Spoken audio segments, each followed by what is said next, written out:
The following production is part of the Play Some Video Games podcast network.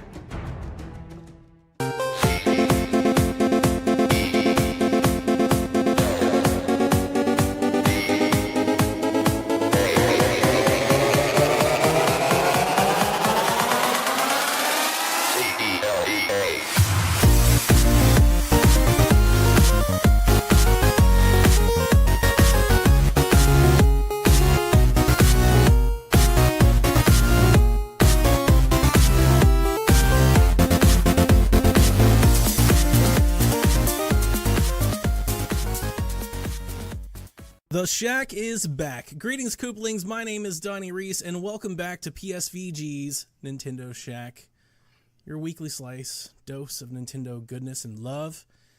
We do have another guest this week as the I think that's Caroline. Oh, that is. You heard the squeal. She's back. Hey guys, it's been a minute. My hair got a little bit longer, all that stuff. You have a beard? I live. Oh God, no. If that starts happening, then I'm going to be in the hospital for a bit. Yeah, I'm here. I'm taking a hacienda. What? I was trying to say a siesta from my hacienda. That didn't sound like anything like that. Okay. A break from my house to come back to the shack is what I was trying to get into. But I said hacienda before siesta, so I suck at Spanish. Sorry, guys. It's good to be back. And I came back for a momentous occasion. Yeah, you did. So good episode to come back.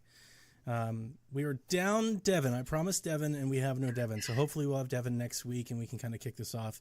But we do have other guests here, all the way over from Bored with Video Games, Dice Tower approved, Kyle. Welcome back to Nintendo Shack. Hey man, I'm really excited to be here. I'm trying to grow my hair as long as Caroline as well, so we're working on that. But I know that we're going to be talking about, a game on a handheld system. So I have my Vita with me. Nice. So I know we're going to be talking about, games on the best handheld that's out there. So I'm ready to talk about some Vita games. Let's do this, man. Lord have mercy. All right. So I announced it last week on our show with Patrick. This is Shack Returns to Hyrule, the inaugural, the first ever, the beginning of this return trip. We've been talking about it for weeks, often praised, often teased, all that jazz. That's what we're going to talk about. It's going to be part retrospective, part looking forward. And as I mentioned last week, the goal here is that we're going to continue to have this recurring segment every episode going through. I feel like we've basically infected most of PSVG. We've got Seth, we've got Josh, we've got Kyle, we've got Dev, we've got Jason, we've got Kevin. Like, they're all coming back. So maybe we can start just rotating like a PSVG person every week all the way through. But yeah, we also want to open up to our listeners. If you want to participate in Shack Returns to Hyrule, record your thoughts. It can be a question. It can be a frustration. Tell me an awesome thing that happened or something that you learned for the first time. If you're playing it for the first time or the third time, whatever it is, record your thoughts down on your phone. Do your little voice memo. I want it in audio. I'll take a written one. If you have a question you want to write in, obviously we'll take it. But I want an audio. We'll play it live over the show and we'll respond to it and react to it. It's a community event. That's what we're doing. It's like a week-long Let's Play. Speaking of Let's Play, all right, today's Wednesday. Shack drops Friday morning. Friday night, that evening, I want to do Shack Plays Breath of the Wild together. We're all going to hop on a Discord channel. We're going to open up a voice channel and we can just hang out. No streaming, no Twitch, none of that. Not putting on for any chat folks or anything like that. It's just a hangout. Do you have to play Breath of the Wild? No. It's preferred, but if you just want to come hang out with us, we'd like it. And I'll see if I can do it Friday. So that's tonight. If you're listening to this, the day it came out, we're talking about tonight. Get in the Discord, psvg.blog/Discord. Join the Discord, go into the Return to Hyrule discussion channel, and we'll talk about it. This was actually Kaiju. Isaac brought this up. He's like, we should just hang out and play Breath of the Wild. And I got to tell you, I did this quite a bit with Jason the first time we played Breath of the Wild. It actually was a lot of fun. It's not a multiplayer game, but just talking about what you're doing while you're doing it and hanging out is kind of somewhat, it's really fun just doing that. So we'll hop on a party chat and we'll just hang out and we'll play Breath of the Wild together, talk about where we are and what we're doing. So that's what this episode is all about. It's all about returning to Hyrule, one of the greatest games of the generation, talking about it. And so there's no news. There's no news. There's no listener questions. There's none of that. Well, there is no news anyway, but if there was, it wasn't going to be here. So, that out of the way. Does anybody have any questions or comments before we begin? Let's thank our patrons a little bit just before. We can do that. We can do that. Thank you very much. Over there at patreon.com/PSVG, you can support the show like our producers do. Our Patreon producers, Coach Hulk, Edwin Callow, Devin Tyus, Kevin Austin, Chris M., Kyle Heyman, Joel Voss, Professor Switch, Josh Borboni, Bonesaw, Barry Cathcart, and Paul Calicote. Those folks make the ship go. We have lots of other patrons that just don't support us at the producer level that we love equally as much. We're doing giveaway, so we do every month. We've already announced this month. This month we've got Yakuza 6, The Song of Life, an Xbox code for Anthem, an Xbox code for 6 months of Game Pass, and if you're a Nintendo fan and all you want to do is Nintendo, a $20 eShop card. That's in this month's patron giveaway box. We pick a random patron. So by March 31st, if you're a patron at any level, $1, which gets you access to DLC, by the way, which is one of our best products, PSVG DLC. We throw you in the randomizer, we click the button, and whatever name pops out, you get to pick from the prize box. So, yeah, definitely come join us, PSVG. So, quick question. Are you saying that Yakuza 6, Anthem, and 6 months of Xbox Game Pass are equivalent to $20 of eShop credit? It depends on how you use that $20 eShop credit, because if you use it on Golf Story, it absolutely is. 100% is. Or if you use it on Hollow Knight, it's probably more so. Though, Game Pass is pretty legit. It is. I am a big fan of Game Pass, so there's all kinds of games coming to Game Pass, like Halo Reach and the Master Chief Collection and Minecraft, which is all announced yesterday. So it's a big deal. 6 months of Game Pass. 6 months. I feel like it's a no-brainer if I was picking, but I'm not picking, so everybody else has their thing. Next month, PSVG proper has the giveaway, and I have already picked out the present for it. It's a spiffy piece of clothing that you can wear, and I'm excited to show it to everybody, and I hope you guys all put your names in the hat by then. Okay, let's begin the show. Let's go. So since Devin isn't here, we won't go into this long Marvel tangent, but I do at least want to say the return to Hyrule is this long-standing thing that's been, like 18 months in the making? I feel like it's been a long time, but I'm terrible with time frames. It's definitely been since, like, late 2017. I remember this was in talks back during when Odyssey came out. Yeah. Has to have been. Yes. And I think for those of us that are, like, Zelda fanatics, I probably replay a Zelda game a year. So I'm always kind of replaying a game. But really, this initiative started when Devin challenged me to watch all of the Marvel films in order. And if I made it all the way through and I watched every single one of them and then passed their test, I had to pass a test on air, a live Marvel fan test. That was rigged, by the way. It was really hard. Stupid questions.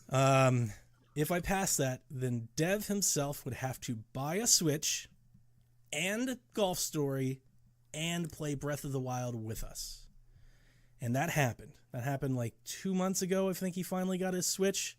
Finally started playing. He's off the plateau. I can at least spoil that for him. I can tell you he's made it that far. He's sharing his thoughts in our Discord, and he will be on the show. I want to like volunteer him to be on the show next week. So he's like voluntold for the next show, but we'll see. His schedule's, he's over there in the wrong coast time. So in California, it's really hard to line everybody up. But that's really what kind of drove all of this, or all of us to this point. We all and we had all these big games coming out in the fall. Like we've been trying to put it in a time where we could play it. And now it's not even the best time because we have Anthem and Division. Like everybody's still playing other things, but I think it's a good time. Yeah, there's kind of there's downtime amongst us Nintendo folks. There's really kind of nothing. That's true. Going on. Yep, because we still want to have Yoshi for, another, 3 weeks? 2 weeks. 2 weeks on Friday. Or as of this dropping, 2 weeks from today. Okay. So, so that catches everybody up to speed with where we are and what we're doing, and that's it. So I want to cover some particulars, and then I wrote down some questions that I think will spur us into discussion, and we'll let it take us wherever we go. I'm not really beholden to my little agenda here. I've just written down some notes. But since we're returning to Hyrule, I at least want to cover like the historical perspective. So for retrospective, let's talk about this. Legend of Zelda Breath of the Wild came out March 3rd, 2017, aka the day Caroline and I basically became best friends. Yeah, the day before. The day before. Right. So we stayed up at GameStop all night together talking about video games, and that's what made me recruit her intensely until she joined PSVG. All right. So it's a Switch launch game. 6 years since the last Zelda game, like new Zelda game, launched on console. It's a long time between Zelda games. So Skyward Sword came out November 18th, 2011.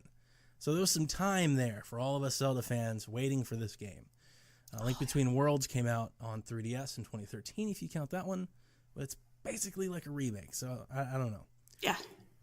Breath of the Wild was the first main Zelda game to use voice acting in its cutscenes. The game was first discussed in 2013.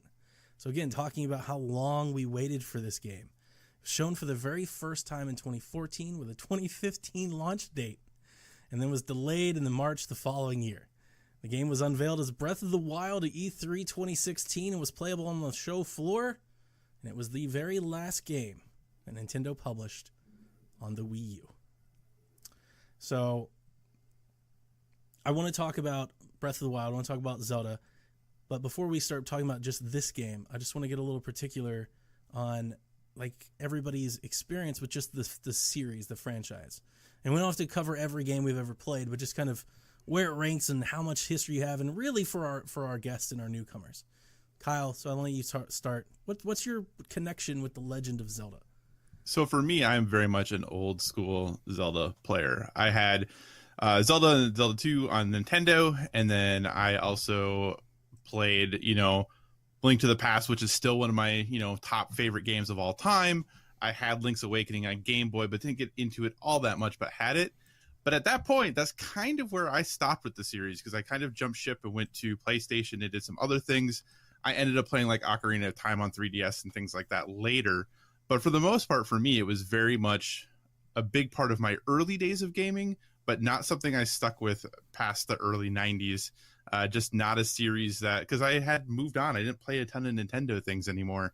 So for me, it's a lot of nostalgia when I hear Zelda and all of that. For me, it's a nostalgia trip right away. I don't think of it in the context of like current gaming very often. So you say you moved away, is it just a console choice, or like, so when Ocarina came out and when Wind Waker came out and Twilight Princess, did you ever feel the call to go back? Were you interested? Did you at least follow the news and the discussion of it, or did you just leave it in the past? I followed the news and stuff. I just was in the situation where my family could afford a console. Sure. So that's kind of just the situation we were in, and that we had gotten the PlayStation route, and that's kind of where we were at, and that's just kind of where we stuck. And then when I got into college, definitely had friends with N64s and all of that. So, but at that point, because I'm old, like in college, it was like, okay, we're going to get together. We're going to play GoldenEye. We're going to play Mario Party. Like, we're going to do those things. Like, that's what we did.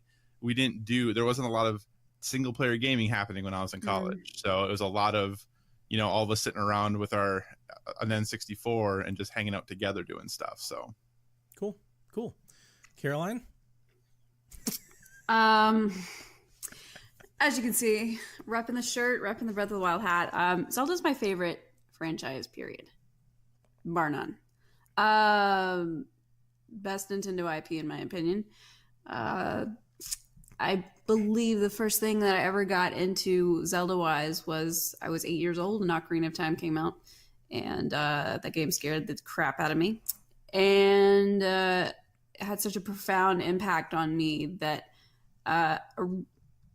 around the time Ocarina had come out and Majora's Mask was coming out, I was renting Majora's Mask through Blockbuster, and I owned Ocarina of Time, but I didn't get into obsessively getting every Zelda game until Wind Waker came out, and you pre-ordered that gold case and you got Master Quest if you pre-ordered. And that was the first time I've ever done a pre-order, period. And the rest is history. I went back and played the first 4 games originally. Honestly, the first time that I ever actually had any sort of interaction with Zelda was on the Super Mario Brothers Super Show Legend of Zelda cartoon. So that was my first interaction with anything Zelda, and it's not exactly true to anything that the games are about. I own that full series on DVD, by the way. So yeah, if you guys don't know me, Zelda is my thing. I actually have been thinking about when I come back into streaming, not just doing this Breath of the Wild thing, but I want to play through every single Zelda console title from LOZ for the NES to present date. I want to 100% them all on stream. So look forward to that, I suppose. And Breath of the Wild, I'm still working on my first playthrough. So unfortunately, like I'm not going to come off as fresh as some of these people that are just like, I haven't touched the game since I played through it the first time. I go back every couple of months to continue exploring and gathering Koroks and such. So how many Korok seeds do you have? I'm over halfway done. So that's what, 450? I'm over halfway done. I think it's closer to 500. I want to say it's closer to 500. You have another 400 to go. And you know what? I keep like going through and looking at all these things, and I'm like, there's no way that I'm still missing some. But the Korok mask for the DLC it's a game changer.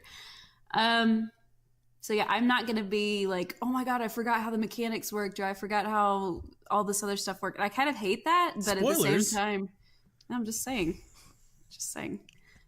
I'm not going to be as I forgot about that like you are. Okay. So,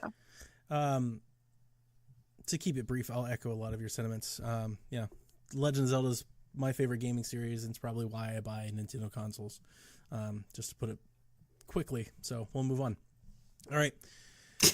I don't think we could really get into a good discussion and really start to peel away at this onion unless we kind of address the elephant in the room, and that is that my nemesis here, Kyle, and myself had quite the spirited discussions in Discord during the time of this game's release, and we'd be remiss if we didn't at least acknowledge the fact that Zelda Breath of the Wild launched a week after Horizon Zero Dawn.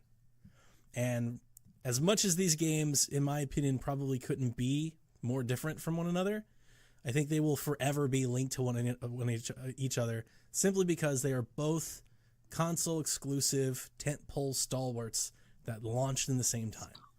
And you can't get away from the fact that they happened. So these two massive games, and of course, when you have exclusive and you've got gamers that love their exclusives, they're going to pick one and say it's better than the other one.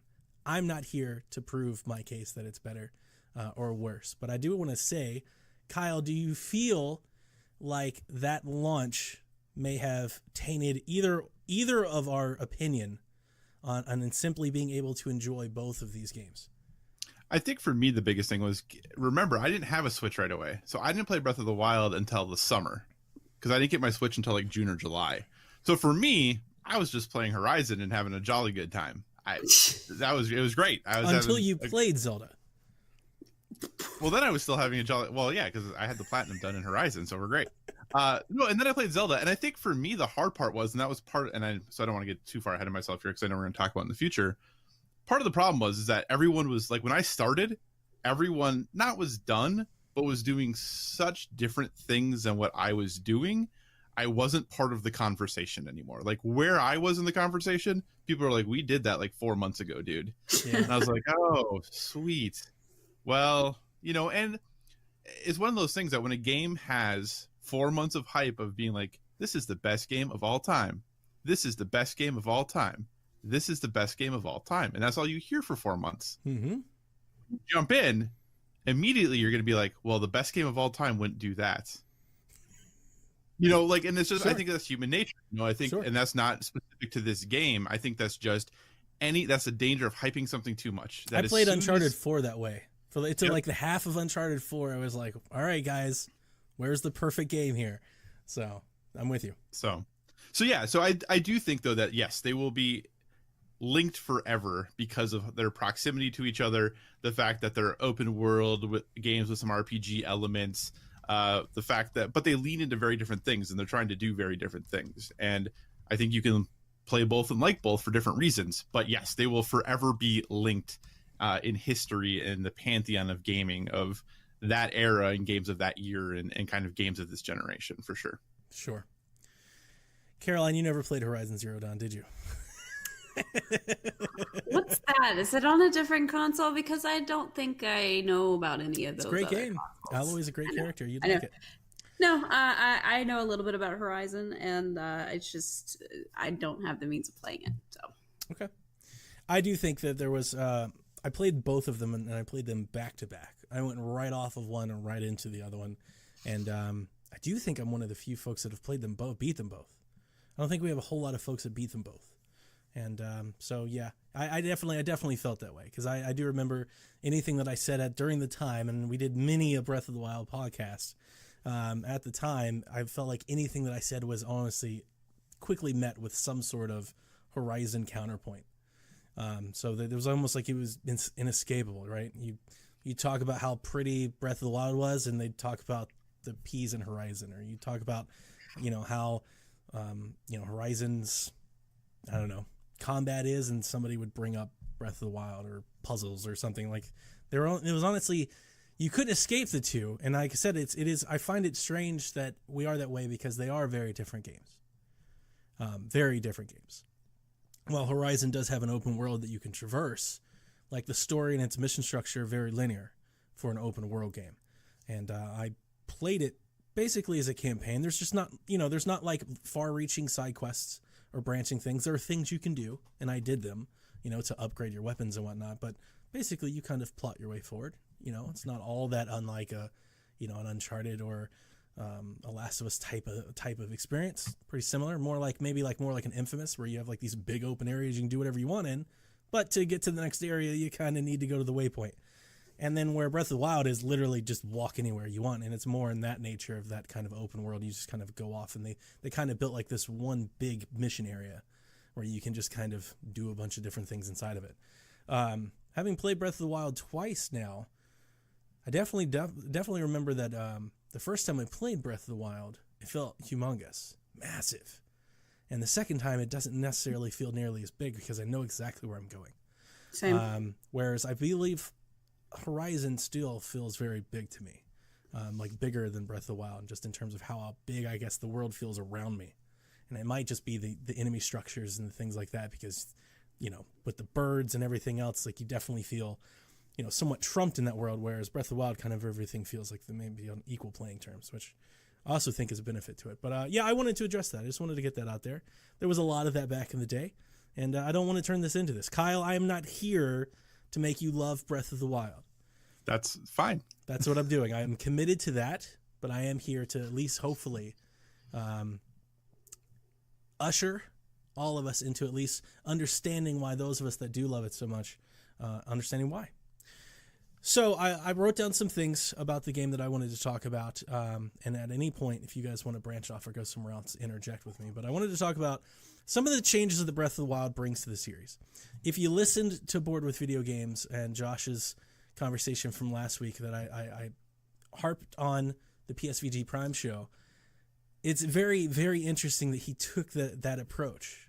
His response and commentary was, I get dropped into this game and I'm Link and I have no idea where to go and I fell off the side of this cliff and I can't get to the bottom and I don't know how to get to the last shrine and I did this, but apparently I did it the hard way. And he was very, very frustrated that he felt like the game was fighting him and, it was hard to understand what he was doing. And the entire time I was listening to it, I had just like the biggest grin on my face, because if you had went back in time and you had went back to 2015 when Breath of the Wild was shown and when they did their Game Awards thing with, was it Miyamoto and Onuma, right? It wasn't Iwata, right? It was Miyamoto? Was it Miyamoto? Miyamoto and Aonuma were the ones that were showing off the thing at the Game Awards, yeah. It was exactly what they said then. Like almost to a T, they were like, we're not going to hold your hand. We're not going to tell you what to do. We're building this open world where you can do whatever you want. It was like the opposite of the box art.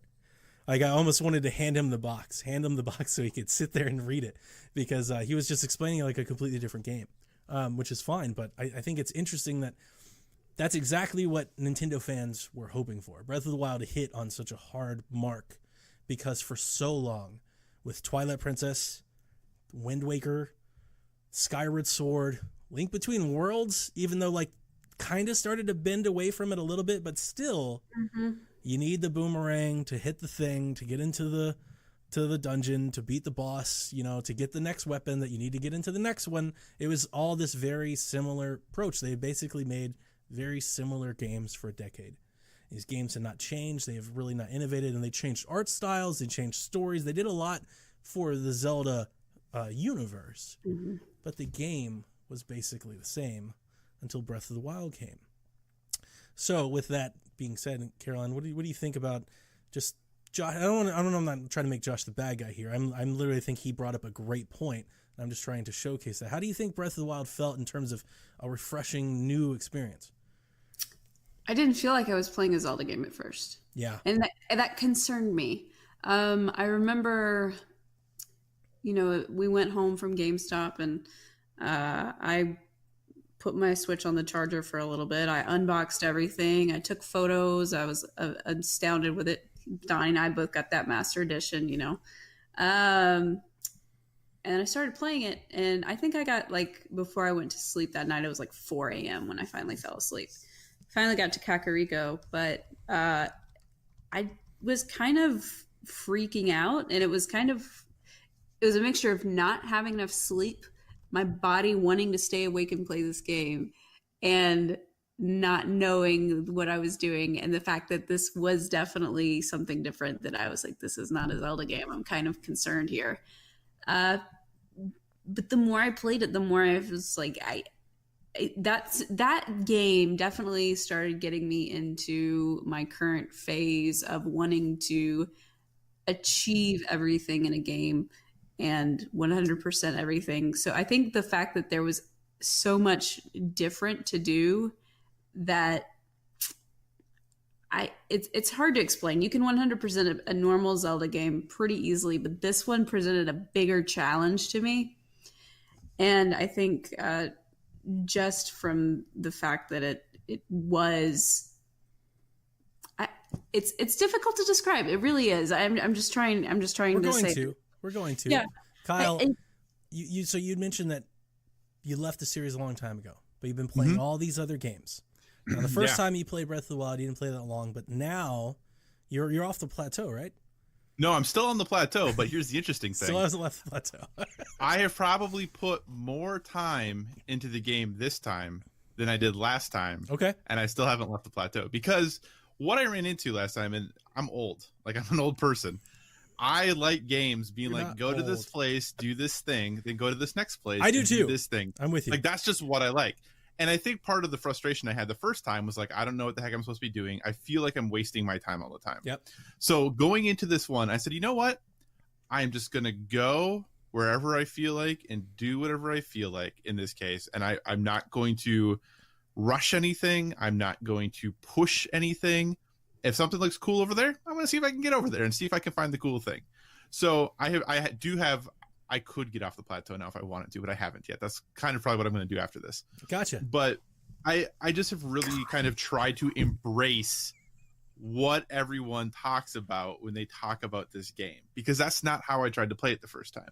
Sure. So I'm trying to embrace and trying to, I don't want to say will myself, but try to experience this game. And I think not the quote unquote right way, but I think in the way maybe Nintendo was hoping or intending people experience this game. Like when they designed this game, like obviously you can do whatever you want within the rules of the game, but they probably have like a way they kind of want you to play it. Mm-hmm. And I'm trying to embrace that a little bit and trying not to get so caught up in Golden Path stuff and going to like what's supposed to be next. I'm just trying to like kind of go where the wind takes me and figure things out as I go. And, I think that has, at this point at least, improved my experience in playing this game thus far. It's a new perspective, fresh eyes. I definitely think... Go ahead. I don't think there is any right way to play this game, by the way. I don't think there is any right way. I think there's an intended way. I think might be the better word. I believe. Yeah. Sure. If you Nintendo has an open walk line of what they expect you to do, Well, yeah, it's just the main quest line is basically what you can do, but all those side quests and additional quests are not needed. And for those that are into the speedrunning scene is proving that there is no right way to play this game. Sure. You can beat the game in less than 30 minutes now, I think. I think, Kyle, your experience will be greatly enhanced. And I said this the first time, and it was actually a good point as to why we're doing this together, why we waited and tried to schedule this together, is you playing with people and being a part of, the Discord room and being able to ask questions when you see them. That was kind of what was missing when you played it late. Like when you and Josh and others got to it after Kevin and Seth and I and Jason already moved on, because you didn't have that. And the first time we played this, there was so much of that. I listened back to our review cast, all 2 hours of it. Man, I can't believe we used to do those.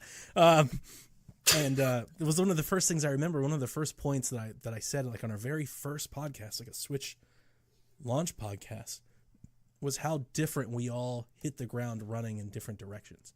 We all scattered different places, and it was interesting that we all did that. One, like just from a psychology level, like what made us all go the ways we went. I'm somewhat interested and fascinated by, but also it gave us all a different perspective and a little different, awareness of the world, that we all started telling each other, because we were all seeing things that nobody else was. So it wasn't like we were all traveling together, seeing the same thing. No, it was like, I went over here and did this. And I'm like, oh yeah, well, I went over here and did this completely different thing. And that was an interesting part of the game. So some of the differences that Breath of the Wild introduced that we've never seen before. And I want to start here because this is the part that I'm most enamored with. I think it's the part that makes the game. And that is the fact that the Breath of the Wild has physics and logic to its world and its environment. I've brought it up a billion times on all of the podcasts that I listened to from back when this launched. I kept talking about it then. I'm going to try to say it with better terms now.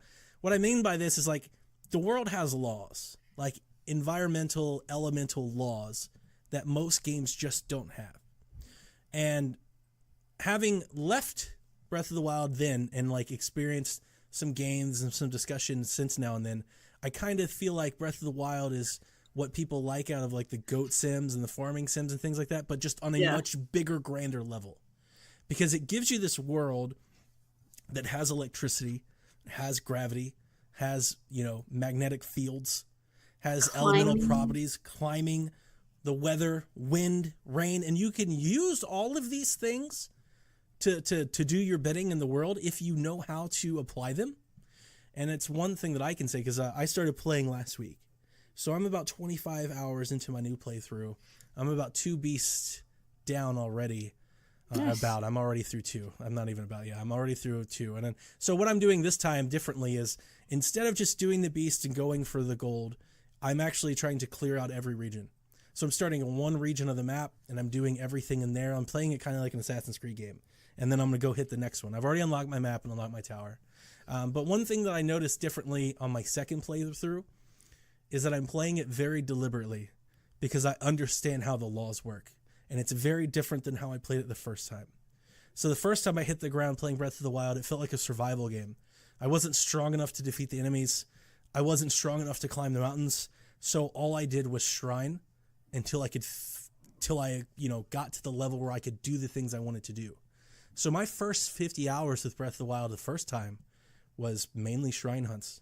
I was just finding shrines, and I had a map, and all I was doing was getting shrines so I could have the hearts, have the stamina to do the things I wanted, because I felt like I was just so underpowered. So I wanted to be OP by the time, by the time I actually got started on the quest. Playing the second time, though, is somewhat refreshing, because while all the discovery is gone, and I do feel like playing the second time, there's like, I don't have any of that experience that I had the first time. There's none of that, what's over the next horizon? What's over the next cliff? Because I know where everything is. I absolutely know what's over that cliff. But playing the second time, I really understand how to cook meals to do what I want them to do. How to feel powerful earlier in the game than I ever did the first time. How to walk into my first beast with 13 hearts, because I know the temporary meal cooking. And with, up attack power, because I know how to build those meals. And like with the meal system and cooking all the ingredients and collecting all these things, and I'm going to bring it up here in a little bit, and Amiibo, you can really, really make yourself basically do whatever you want. Yeah. One of the things that I'll say is, although it's not a spoiler, but I'm going to tell folks what they can do if this is your first time playing or second time playing. But when you make your way to the Akala region and you go to the horse stable there's a dude that you can buy like a honey bun from. Just gives you an extra wheel of stamina. Yeah. You just buy it. It's like 50 rupees. It's not that much. And like when you know that early in the game, because I didn't get there until I was halfway done with the first time. But knowing that now, I took like a beeline there because I want to open up that fast travel point because I want that extra wheel of stamina. That way I can start tanking, start building my hearts versus stamina, and I can climb anything I want. The climbing gear, like knowing that there are climbing gear out there in shrines, you can go get this thing, Kyle. It's called climbing gear. And when you get it and upgrade it at a fairy fountain, it basically makes you climb twice as fast. So the first time where I was like, I need 3 stamina wheels because I can't climb anything and it's making me mad and frustrating. The second time I'm like, no, I don't. I just need the climbing gear and I'll climb just as fast as I want to. Yep. So things like that have really changed the way I'm experiencing the game. And even though it is different, and yes, Caroline, I never forget when I deleted my save file and started playing a new one. Like I threw my first sword and was pissed because I went to go what I thought was shooting an arrow, and I just threw my sword. So you just forgot the mechanics. I forgot the mechanics. I was like, man, and that's good. That's like the amount of time that you should replay a game. You shouldn't replay a game if you can pick up the controller and just go. Well, see, it's not far enough away. The most for me is I forget the buttons. Like I just forget. I think that like X button is to go back or something, and B button is to basically through flipping like arrow menus and stuff. Yeah, yep. Between which arrows and bows you have. That's the main thing that I always have issues with. But for me, going into the physics and logic of this game made me really hate playing other games for a little bit. Just because I went from playing this game for quite some time to going straight into Xenoblade 2 when that came out in December. And those are very different games. I couldn't jump and scale a wall in Xenoblade 2. And that world is massive too. Very linear, obviously, and compared to Breath of the Wild, because it's not one big area. It's just. And they use certain walls and mountains to gate off areas of the world, just like every game since the history of games. Right. Yeah. And the fact that I couldn't climb walls was very difficult to get used to in that game. Not to mention that the menus were extremely daunting in the beginning. But at any rate, this game, if you are a big fan of RPGs, you may want to lower your expectations after you play Breath of the Wild, because it kind of gives you just all that liberty and freedom of doing whatever you want, going wherever you want to go, that everything else kind of just seems like a McDonald's burger compared to like a gourmet burger. At least that was my going one there to back to the next is what I'm talking about. Physics in this game are ridiculous, especially when you get that stasis. Stasis, man, it's the way to do it. Get on something. I challenge you guys to get on something. Hit it really quick with your spinny attack. Stasis it, where you get the red arrow as fast as it goes. Jump on the item. Just see where it takes you. Talking about self-propelling you in other places. When you upgrade your stasis rune, you can freeze enemies, like all enemies.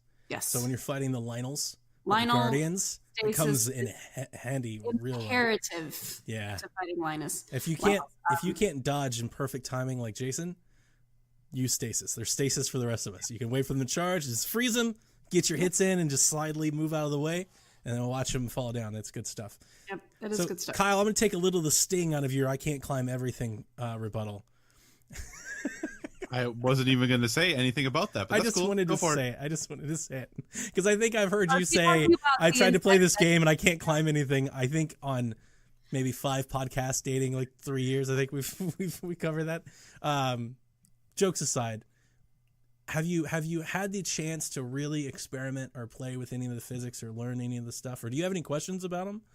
Well, actually, that's part of the reason that I haven't left the Great Plateau yet, is because I was dinking around with the stuff. And obviously, I don't have everything, Sure. But I've been kind of dinking around and trying to figure out exactly how things work in the world. So when I go out there, I feel like I at least have some context for what I'm doing. I mean, I really like fishing with bombs. Like, how cool is that, right? Yep.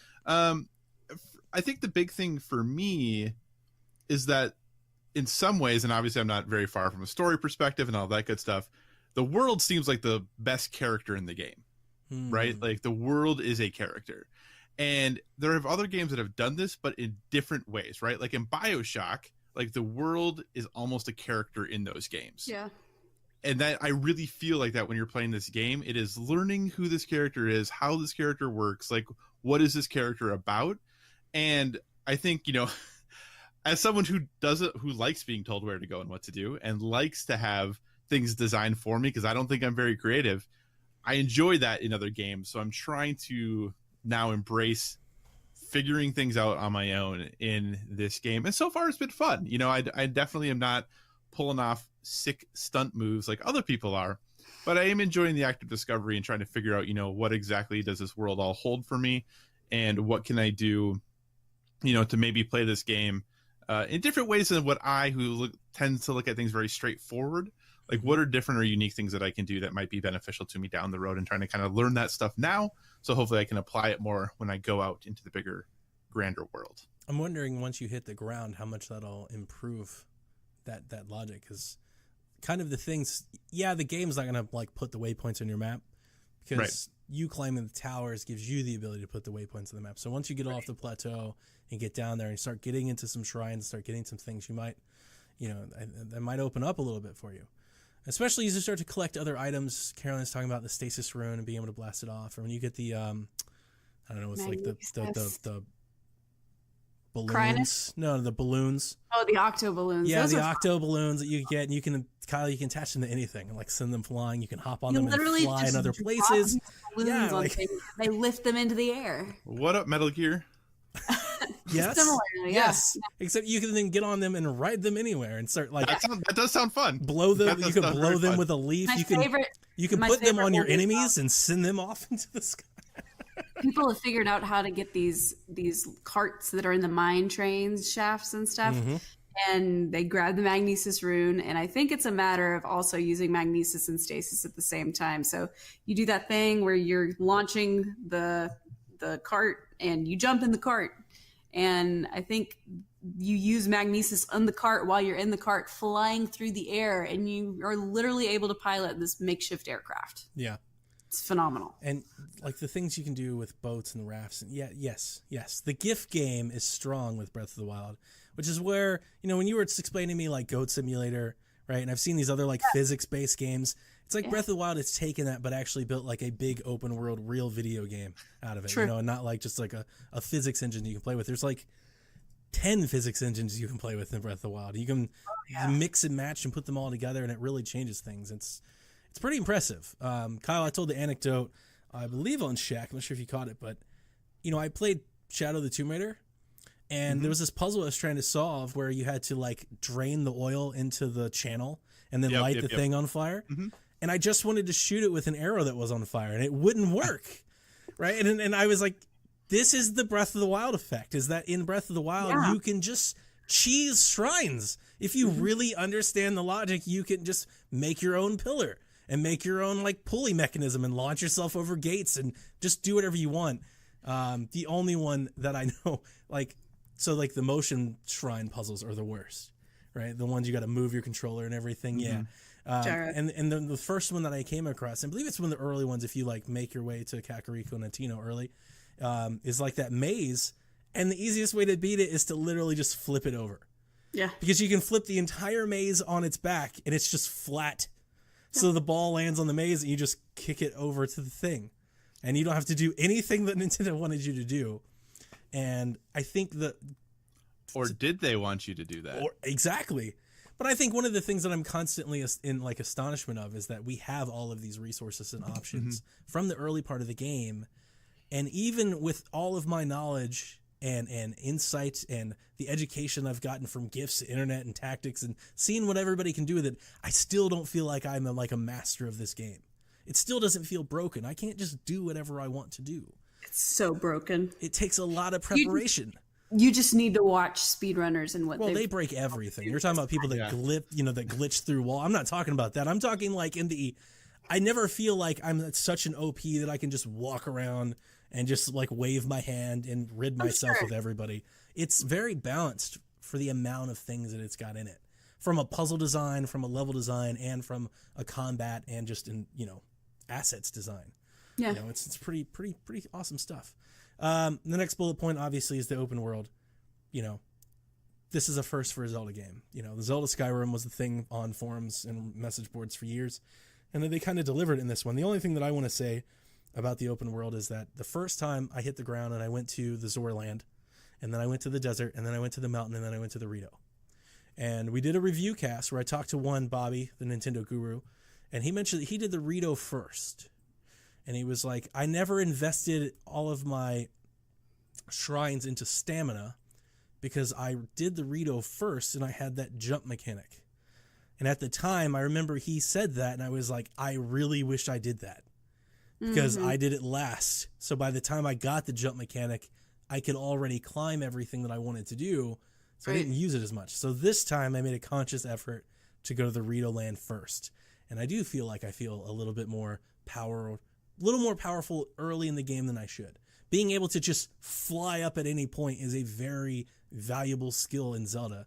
And if I'm encouraging, if you're playing this the second time or the first time, if you're asking which path to take, I would encourage you to go to the Rito Land first and get that. That should be your first beast because you will use that for just basic traversal. Because while I definitely don't feel like the game is the biggest world I've ever seen, it is misleading. You look at that map, you look at a tower, you'll put a plot down and you'll see it. You'll even see it. You're like, it's right over there. I'll just walk there. 25 minutes later, you keep walking. You're like, geez, how far away is it? It kind of catches up on you pretty fast. So that's all I wanted to say about the open world. When do you guys have anything? I just think it's interesting that you said that because we're doing back and talking about what Nintendo intended you to do. I feel like they kind of intended you to go to the Ruto area. Varuto is the beast. The Zora area first. Just because it's in the middle and it's actually closest to Kakariko and the plateau.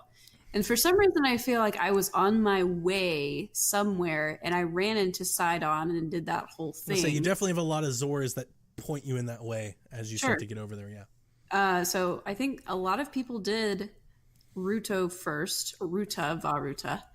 I believe I did the Rito area last, which is kind of weird. Yeah. As for open world, I think I kind of touched on that stuff though, just about it was daunting at first and it didn't feel like a Zelda game.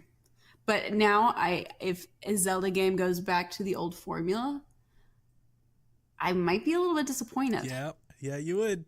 Yes, you would be. Now, it actually to piggyback off of this, since Kyle hasn't left the plateau yet, I do want to say this. Not that I would ever expect you or Josh or anybody else to play, like an old system or buy a system for a game. But if Nintendo releases a Wind Waker or a Twilight Princess or a Skyward Sword on the Switch, I'd be very interested to hear you guys play it and hear what you say about those. Because I'd honestly want to know, if it matched up. If you played this game and you're like, I have no idea what I'm supposed to do and I don't know where to go, and you play those and you're like, oh my god, I wish they'd stop telling me where to go because they literally tell you where to go the entire time. So I wonder if you're just needing a balance in between there. Kyle would absolutely love Skyward Sword because it is completely linear. There's nothing you can do to get around from it. It's like playing a campaign game. It's just like an Uncharted. It's like, here's the thing, go get the thing. What's next cutscene? Go to the next area, do it again. I don't dislike Skyward Sword. It's probably my second favorite Zelda behind Breath of the Wild. But okay, is it objectively not the second? So she said favorite. Second favorite. True. Just a bad favorite. It's a bad choice.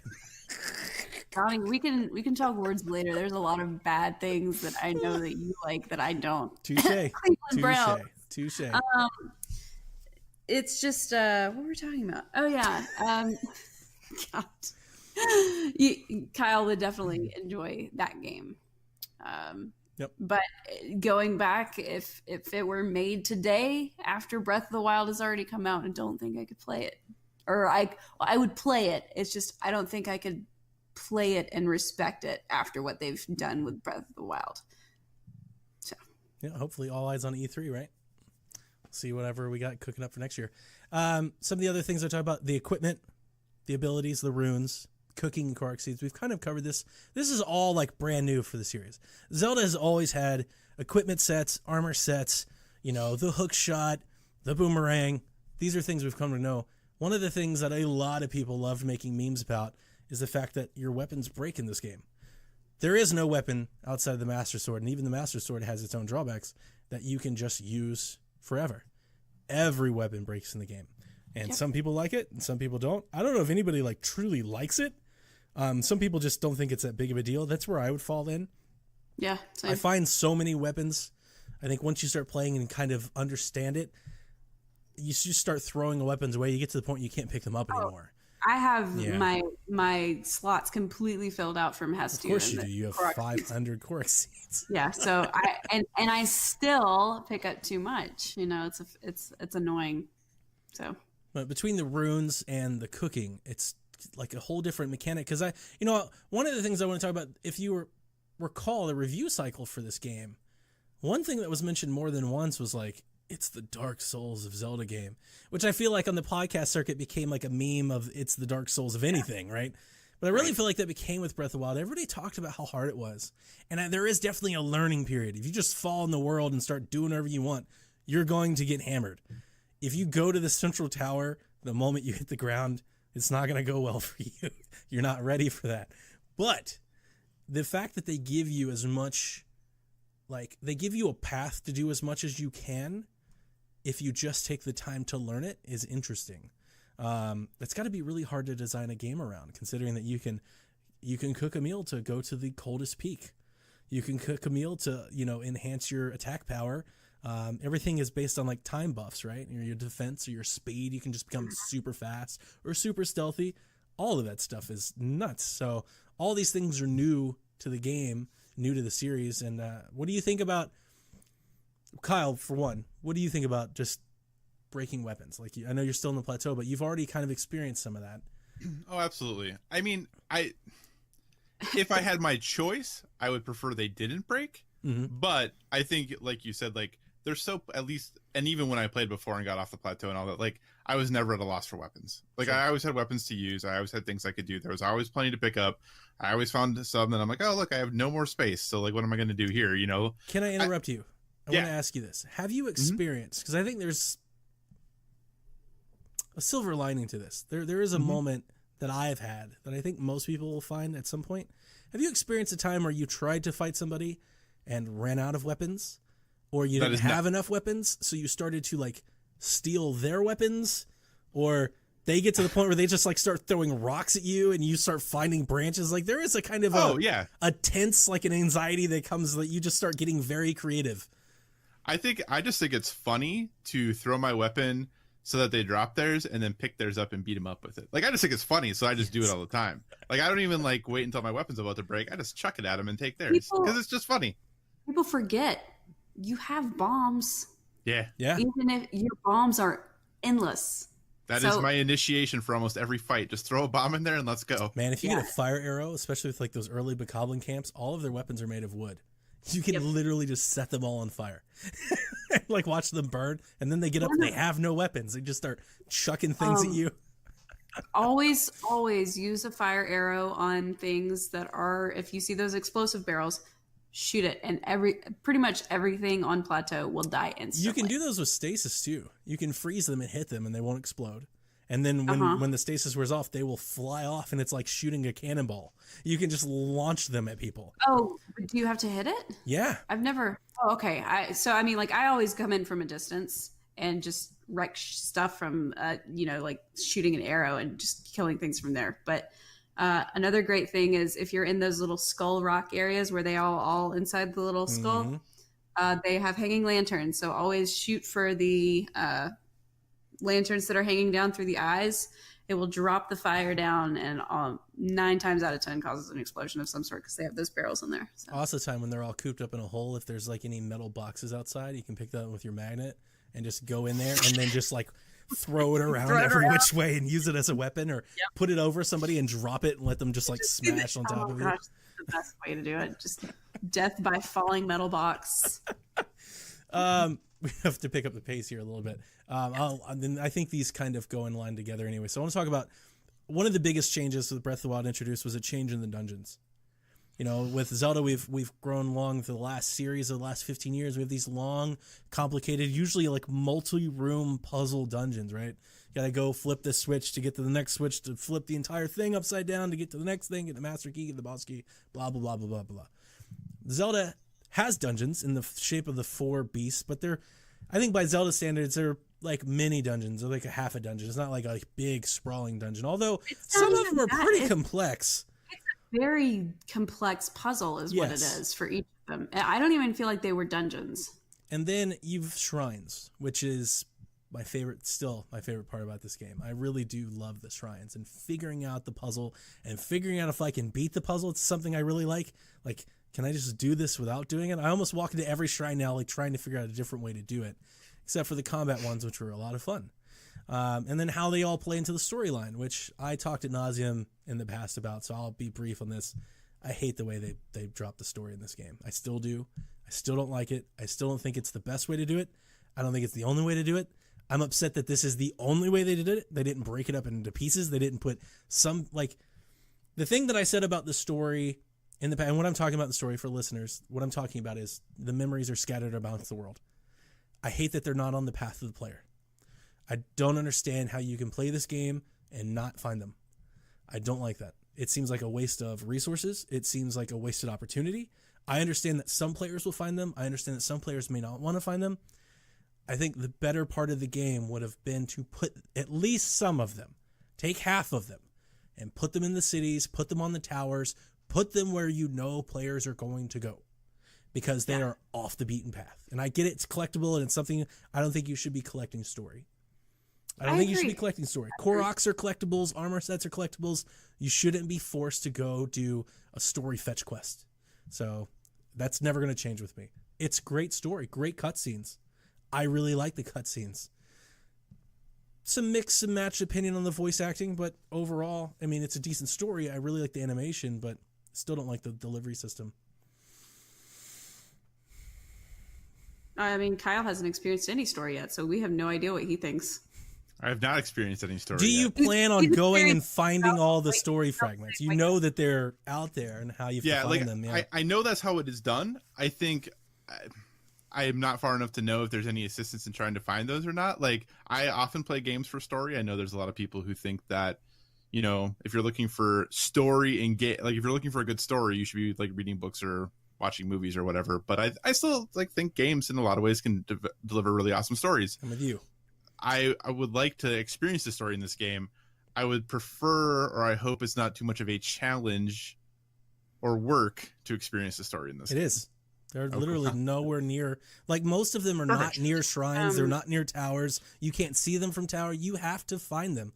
And I will never believe that somebody just found them all on their own.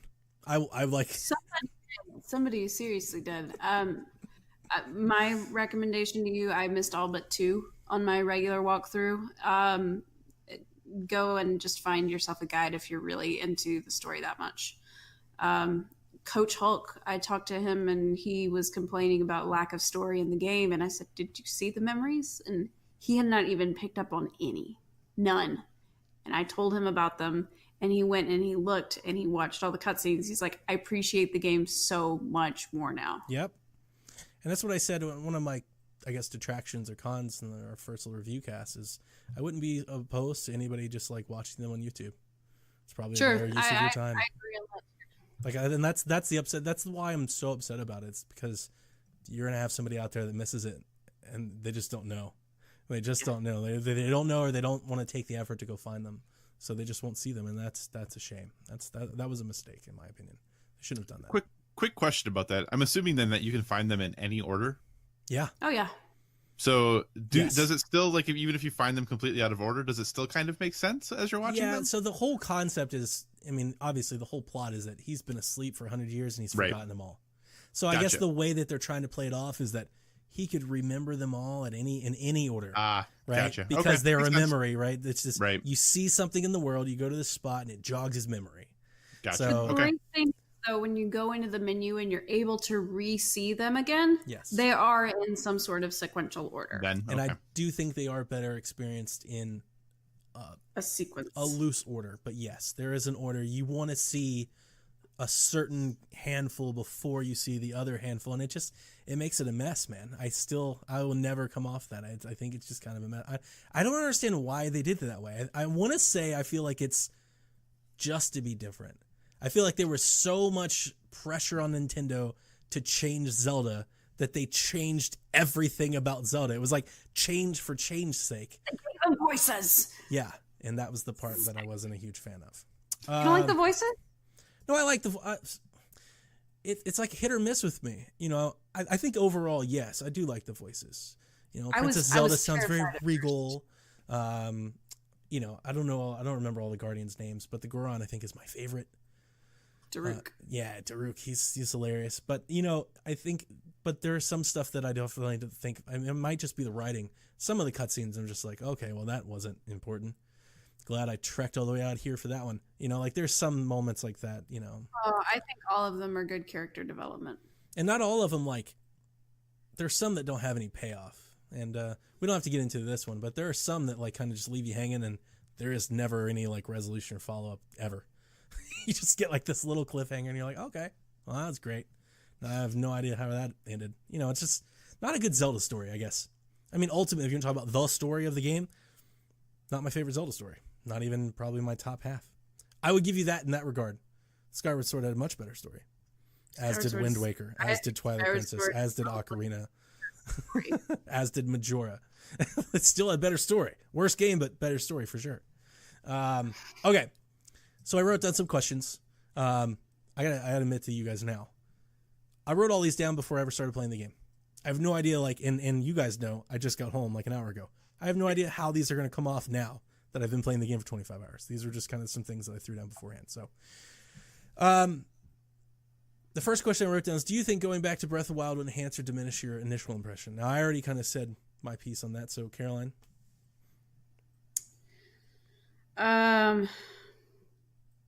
Jeez. Because I'm still always going back to my first playthrough. I am going to make a completely different account, by the way, in order to play this fresh. Why don't you just save, back up your save and just restore it later? No. Okay. I don't know if it will enhance. It will probably. Initial impression, I was kind of freaked out. Like I said, it was concerning to me because I was like, I'm never going to figure this out. It's not the same mechanics. It's not the same gameplay that I'm used to. And I don't like change. So I don't think it can diminish my initial impression. I think it can only enhance it because now that I know what I'm looking forward to, what the game is going to be, now that I've gotten that initial anxiety and fear out of playing something new that is not on my normal Zelda radar, rather, I think it would enhance it. Okay. And that generally just because I was, like I said, I was pretty freaked out in the beginning. How was your biggest concern giving Zelda Breath of the Wild a second chance? My biggest concern was that, now I have to say, I never didn't like this game. I just didn't like it as much as everyone else did. And my biggest concern... Hate it. Just hate the game. Just like me with Far Cry 5, right? Far Cry 5, you just hate it. Yeah, hate it. Me with Horizon. I know exactly how you feel. I think my biggest concern was going to be that I was going to fixate on the things that I knew I wasn't a huge fan of the first time, and that I talked about this a little bit on Board with Video Games, that I was trying to mentally prepare myself to give this a complete fresh run. Like, I wanted to have the experience that the people who love this game have. Like, I want to have that experience. I want to experience this game like those people do. I don't know if that's possible for me, but I really want to give myself a genuine opportunity to have that experience. So I'm hoping in the end, it'll be a much better experience. So that is my goal. And that's the whole reason I came back, is because I wanted to improve my experience with this game. Yay. The only way that I think you can have that experience is that you're in the game, you come across an obstacle that you feel you have all these tools at your disposal, and you tactically like use all of the world to accomplish whatever it is you're wanting to do. Climb a mountain, take out a base. It doesn't have to be combat related, but you're eventually, once you get the understanding of everything and you get your bearings, you will come across an obstacle that you're like, I can do this way or that way or this way, and it'll just be a matter of you deducing which way you want to do it. When you do that and you become successful at it, I think that's when you have that experience and you go, man, I can really do whatever I want with, you know, a meal here or this or that or this weapon. You can really go and do whatever you want. I think that might be that aha moment. I've already talked about what I plan on doing differently than the first time I played. I will say that I did grab the Majora Mask. For those of you who have the DLC, I grabbed the Majora Mask. It's right off the Great Plateau when you drop down the first time. It's not that far away. And Majora's Mask, if you buy the DLC, Kyle, is in a chest in the game. You can put it on and walk by most of the basic enemies in the game. They just think you're a bad dude. Yep. And it really kind of changes things greatly, because the first time I played, there were times where I tried to fly around them, or I took the long way around them if I didn't think I could take them. You know, if there was like a white bokoblin or something I was scared of, or I didn't have, you know, meals or anything on me, like I was scared of losing progress. So I would do all these things about not doing it. Now it's like, if you don't want to deal with it, if you don't want to be encumbered, if you're on your way to somewhere and they're in the way, you can just throw that thing on and run right through. Or if you want to get real sneaky, you can put it on and just like go rob the chest and then run away. Like there's all kinds of like fun stuff you can do with it. Kind of breaks the game a little bit, but is definitely a recommended at least experience on a second playthrough. Do you have any grand ideas on what you're going to do different on this second go around? Get off the Great Plateau, right? I got off last time. I had horses and everything. I do love horses last time. Yeah. Start. I have a whole stable of horses. Mm-hmm. All 5. I do want to collect all the shrines. I started myself a little chart. I have a little Google Doc where I'm keeping track of them. I never did all of them last time. I did 100, and it got to the point where it would have taken too much work for me to sit down and cross, examine a map to a spreadsheet to figure out which ones I was missing. So I never did them all. So this time I'm doing them all as I go through. Feel about the Korok seeds. Yeah, I know that sounds miserable. I haven't looked at the map yet, but I think I've got both the deluxe edition guide and the smaller collector's guide, and both of them have a map. So one of them I'm going to take out and mark up, figure out which ones are there, which ones are not there. 900 of them. Eventually. I do have a question I just thought of. Yeah. Okay. It's a very simple question, but it's one of the things that bothers me when I play. When I go into what's that? Does it suck? No. When I go into a shrine and when I exit a shrine, you know how they always have like the little intro thing and then the little. Can I just skip that every time? Okay. Yeah. I didn't know if anything ever changed with those because I was like, what if something changes? I don't want to skip it if something changes. No, but sometimes, and you may never need this, but sometimes the title of the shrine will give you a hint to what you need to do. Okay. So you may miss that. But outside of that, no, I skip it too. You hit X. I just keep hitting X until I get through. I'm right there with you. I think that comes up after the cutscene, though. After the elevator descends. Yeah, you walk off, and the shrine name comes up, and there's usually a little something, a little hint on what you need to do. One of the other things I wanted to do with my second playthrough is I started Terry Town as I started the game. So the first time I played it, I didn't do Terry Town until after I'd already beaten the game. And it kind of feels like you miss everything when you do that. Kyle, you have any idea what I'm talking about with Terry Town? No clue. All right. So, Shackers, if you're listening, Terry Town, when you get to Hateno, right? You get to Hateno Village, there is a construction company working on a house. And they will sell you this house for a certain amount of resources that you have to go farm, and you're probably not going to have it the first time you go. I will tell you this, Caroline, when I was on the Great Plateau, I was already collecting wood before I ever left. Like, nice. I had that in my mind to do this. So you have to deliver a certain amount of rupees and a certain amount of wood to buy this house. Once you buy this house, you're introduced to this construction company, and you can outfit your house. You can like store gear there. You can sleep there. Like, the house has some limited value. The value that you should be looking into, though, is that the house kicks off a side quest that continues throughout the rest of the game. So as you journey your way through the rest of the game, you meet all these people that go to this town. You basically create a village. in this other place of the world, and all kinds of things happen there, and you get access to resources you can't buy. There are cutscenes. There's great story to be had in that side quest. There's side quests that come from building the full village, and it too. might be probably the best, like, It's world so building story satisfying. quest. It is. So satisfying. Yep. Of course, I love just the fact that you can have your own house. But Spoilers. then, Kyle, there's a wedding. What? oh, it's so cute. It's so cute.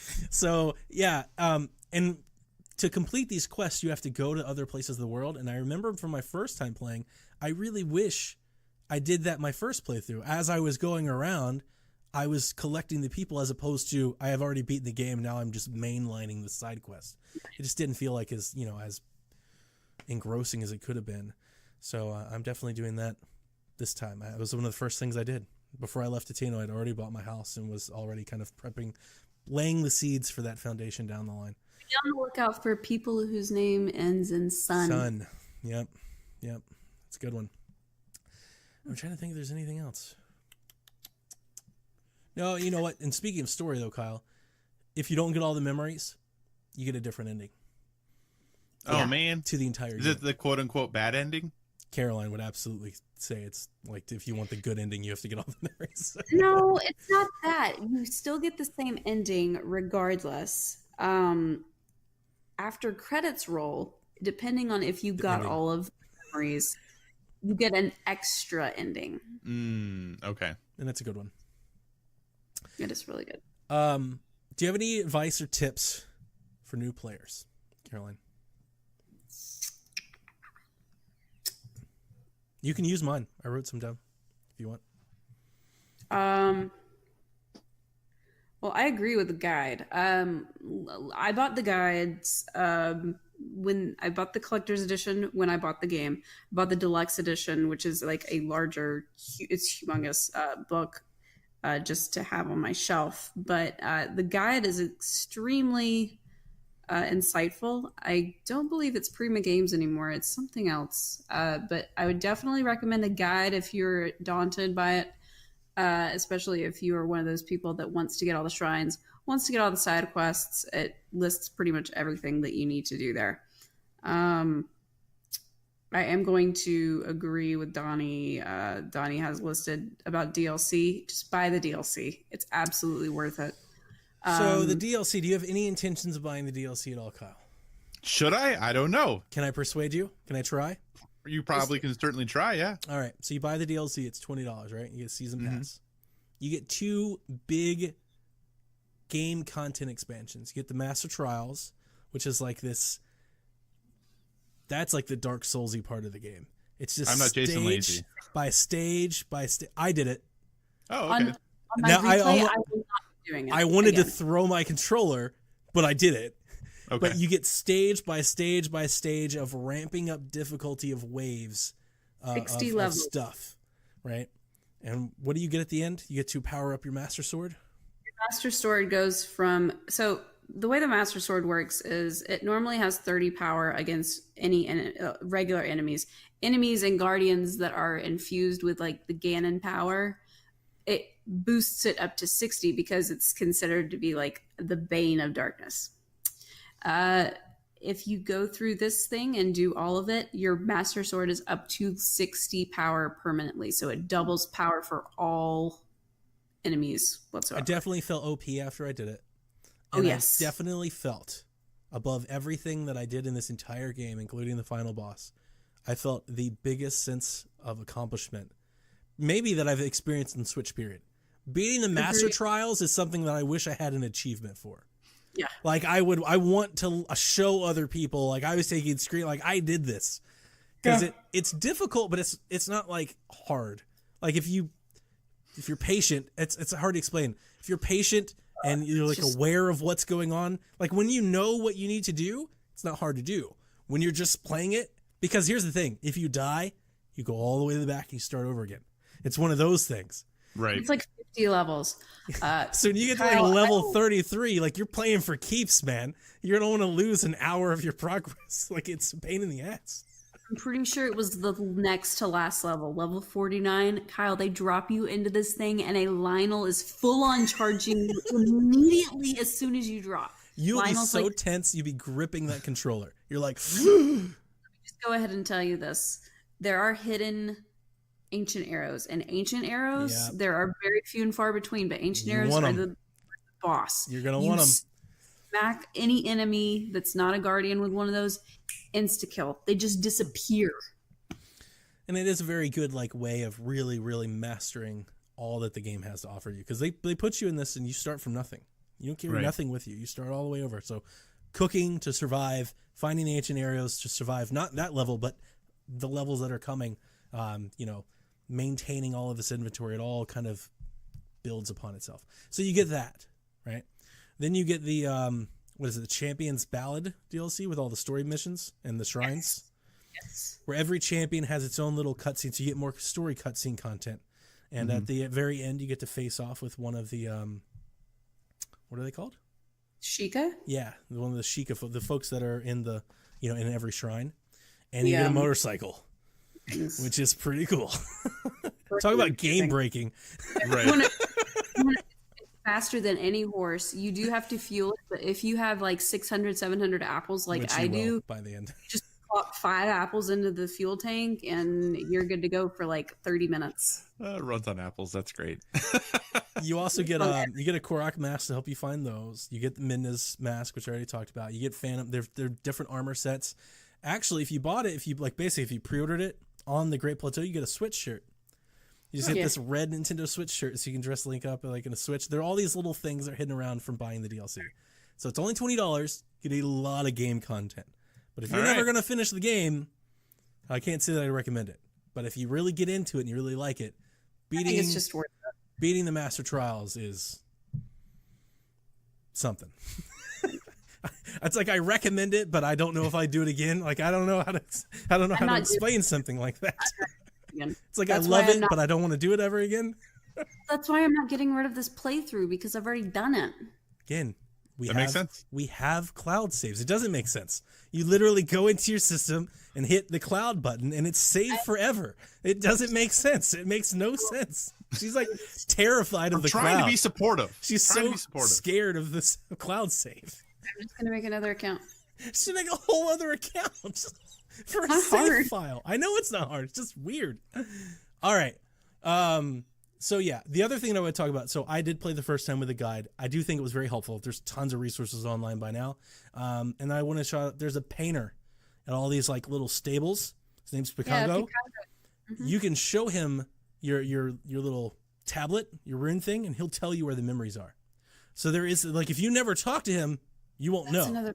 But if you show him the picture, he will tell you exactly. He'll go, that is over here by the mountain on the southeast side.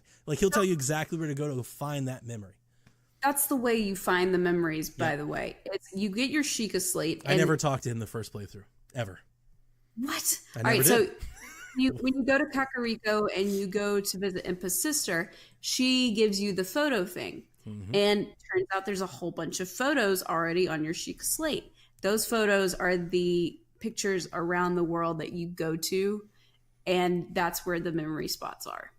Yep. So it's not just wandering around willy-nilly and find this light patch. It's what the heck is this? And you have this epiphany remembering stuff. He's in mostly around cities and towns. I think he's at every stable. And stables, you're right. I want to say he's at every stable. So anywhere you are, he's around. But here's the thing. Because he's a painter, he's not out when it's raining. So he goes inside when it rains. Yeah. Everything in the game makes sense. There's all kinds of side questions and stuff you can't do in the rain, or you can't do at night because they're sleeping. All that stuff is there. So be aware of that. But yeah, if you walk up to him, he'll tell you exactly where to go. I never did on the first try. I didn't know that until after I whined about the story and somebody told me. So the other thing that I would recommend, even though I know for a fact Kyle will not do this, is use Amiibo. I don't think I've ever played a game with a more rewarding haul for having bought Amiibo than Zelda Breath of the Wild. It's worth buying the Amiibo cards if you're never going to own Amiibo. This game is worth buying those. I don't support pay to win. I'm sorry. Pay to win. So, Wolf Link companion is absolutely You get to amazing. run around with a dog. That's totally I know. Kyle's. If you'll remember, I actually had the Wolf Link amiibo, and I sent it to Kevin, if I recall. What the heck? Kevin, send it back. Because I didn't have my Switch at the time yet, but Kevin did. So I believe if I recall, I sent it to him. And you never Wait, powered it up, though, and that's why he's constantly whining about how his dog has no hearts. Every time I could we be bring wrong. it I up, think I Kyle's sent it like, to Kevin. it only has 4 hearts. I'm like, that's Right, so the way that the hearts work, for people that don't know, if you own Twilight Princess HD, and if you did the Cave of, it's not the Cave of Ordeals, not that one. Cave of Shadows is the name of this extra dungeon in Twilight Princess HD, and it's 50 floors like Cave of Ordeals. But if you finished Cave of Ordeals on the 50th floor and you got your Wolf Link amiibo, and if you had unlocked all 20 hearts on there through the main game, you have up to 20 hearts on your Wolf Link amiibo if you tap the save in once you beat Cave of Shadows. Or you buy the amiibo card. It's like $4. And it's just already done for you. You just have all of it. Just buy the amiibo card. Just buy the amiibo card. You can get Zelda Breath of the Wild amiibo cards for like $15 on Newegg, and they have all of them. Here's the thing. You get to scan them every day. Every time you scan one, it drops a pile of fruit and berries and other things to collect. You get a chest. Basically, everyone gives you a chest. And if you have the Guardians, you get exclusive armor sets that help you swim faster, help you climb faster. So it's not pay to win, it's pay to finish faster. And it's just very good. And yeah, running around with Wolf Link is dope. Like, it's just, it makes the game a little bit more fun. Fight for you. He'll, and he's good. I do want a dog. I mean, Yeah, he'll run and attack and just like kill things for you, and you grab the meat and you can cook. It's great. There are dogs at all the stables, but you cannot pet them. Yeah, you can give them food though. You can give them food, and they will show you things. Mm-hmm. And I might just quit this game now then. They can roll over, and you can they can do that. If you spin really fast, they'll spin, so they'll like mimic you, but you cannot pet them. Why would they not? It's a mistake. Just con. It is a mistake. Huge con. That right pet the there dog. makes that game not a 10. The biggest mistake is there's no cats in this game. No, that is a correct decision. Kyle. Just kidding. I'm just kidding. I'm trying to. I was gonna look here. Caroline, do you want to take Iwata? Yes. So Mount Satori. First off, say who Iwata is for those that don't know. For those of you guys that don't know, Satoru People Iwata. that don't know, Kyle, like there are people that have no idea who Satoru Iwata Satoru is. Iwata passed away in 2015. Yeah. Has it been almost 4 years now? He was the man at Nintendo. Got his start at HAL Laboratories, came up through there as a game developer, and made his way up to the man at Nintendo of Japan. Yep. When he passed, that was in the middle of Breath of the Wild's development. And when this game came out, people noticed that there was an NPC that looked very similar to Iwata. He had the same glasses, he had the same haircut. His name is Botrick or something like that. So he gives you clues to like, hey, there's a mountain over here where this Lord of God, I can't remember the name of the horse. There's this crazy Satori? mount. I don't know. I think it's called Satori Mountain, and then there's a Lord over the mountain. Lord of the Mountain, that's what it's called. It's basically a horse, but it's got the face of a bloopy, which is this creepy rabbit owl hybrid. And there's bloopies all over this mountain. Only when there's like an aurora borealis, like a green thing on certain nights or certain times of day. And you go on the mountain, and that's when the Lord of the Mountain is there. And this whole mountain is just kind of a memory homage to Iwata because it's called Mount Satori, and it's a cherry blossom tree, and it's very beautiful. And you have to be very, very, very, very, very quiet to get on the Lord of the Mountain's back. You can tame him, and you can ride the ghost.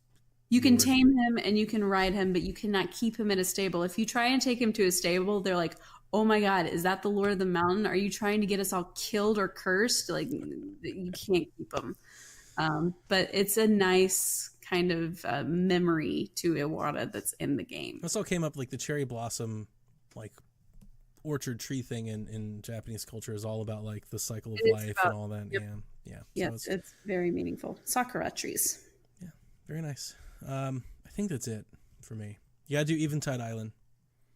You gotta do that. It's like a little mini master trial. It's another one of those things where you start from ground zero and you I told the longest 3 story, days. by the way, on our very first like Breath of the Wild podcast about how I found Eventide Island very early in the game, and I cooked as much as I could to get there because I just wanted to go to that island, and how I played this game for like 6 hours trying to just beat that island like very early in the game.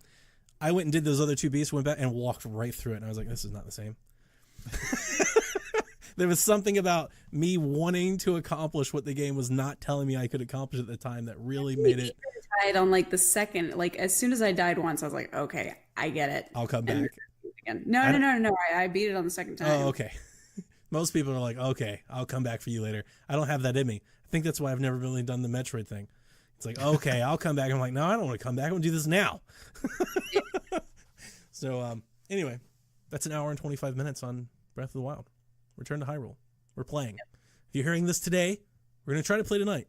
We'll see if I can wrangle enough people together. We're going to hang out and play it. March the 15th for There you those of go. you guys that are wondering a date. Are you going to be unpacked by then? Can you play? Can you pull your Switch out and hang on the Discord with us? I'll pull the Switch out and hang on Discord, but carpet's getting installed in the game room on Monday. Oh, poor you. I have to sit on the non-carpeted floor. No, I'm just going to sit in here. Oh, okay. I'm in the living room now. We're going to get a cribs tour of Caro's new McMansion. I'm tearing carpet out and putting new down. Talk about PSVG like get together. I know where the spot is. Caro's. Yeah, no place. kidding, right? I've got a lot to do to it. NES gray. I've got the light gray carpet coming in, and the walls are going to be the darker Did gray. you just like refer to your carpet as a video game color? Donnie, that's the a whole new point one of for the me. game room. Okay. That's the whole point of the game room. It's NES colors. The carpet's going in as NES gray. The Not light gray. Not dark gray. NES gray. I've matched my colors up. I know what I'm doing. Fun episode, guys. Fun show. Is that carpet gonna start to like yellow after a while, or how's Ooh, it gonna good go? question. That's the Super Nintendo. I didn't make that mistake. Okay, just check it. That'd be interesting carpet though. SNES. That gray. would. It goes beige after. Okay, yeah. Not even beige. That thing went straight like yellow. Yeah. Kyle, for those that listen to Shaq every week but may not listen to your other podcasts, go ahead and plug it. Yeah, so we have a nice little podcast, Board with Video Games, where we talk about both board games and video games. And so we would love if you give us a listen, and we try to talk about both pretty evenly. Some weeks slant a little more one way or the other, but in general, we try to cover both. Yeah, Sean Capri. You can find us on Twitter at Board with VG, Instagram Board with VG as well. And we'd love for you to give us a shot and give us a listen. We'd really appreciate it. That's right. So, Caroline, you got anything? Just pray for me while I get this house set up. Pray for me. I'm moving into my new awesome house. Pray for me. I need your wonderful. prayers. It's an experience. It's just I miss the normalcy, and You need bourbon, not prayers. You need bourbon. Jeez, come on. We have a lot of whiskey. We do. So I have a lot of juice box. All right, Checkers. Like I said before, I'm going to leave you with this. If you want to play Breath of the Wild with us and you want to return to Hyrule, send us your screenshots, record an audio clip, send us something. We want to try to make my goal is I would love if we had 5 people have something like on one episode of Shack. That'd be really cool if we had 5 like audio questions or memories or stories or anything that came through. Keep them brief. Kaiju, don't send me 28 minutes of you on Breath of the Wild. There's only one person in Shack that goes for 28 minutes, and that's me. All right, so yeah, but I'm looking forward to it, and yeah, we'll return next week. We'll have a guest. I'm gonna tell Devin he's on the show, or Seth or something. We'll have somebody else. We'll do more Hyrule, and we'll do news. We're trying to get back to normal next week. So anyway, thank you for joining us. Good night, Koopalings. This is Frederick from Fire Emblem Awakening, and I forgot the line already. What?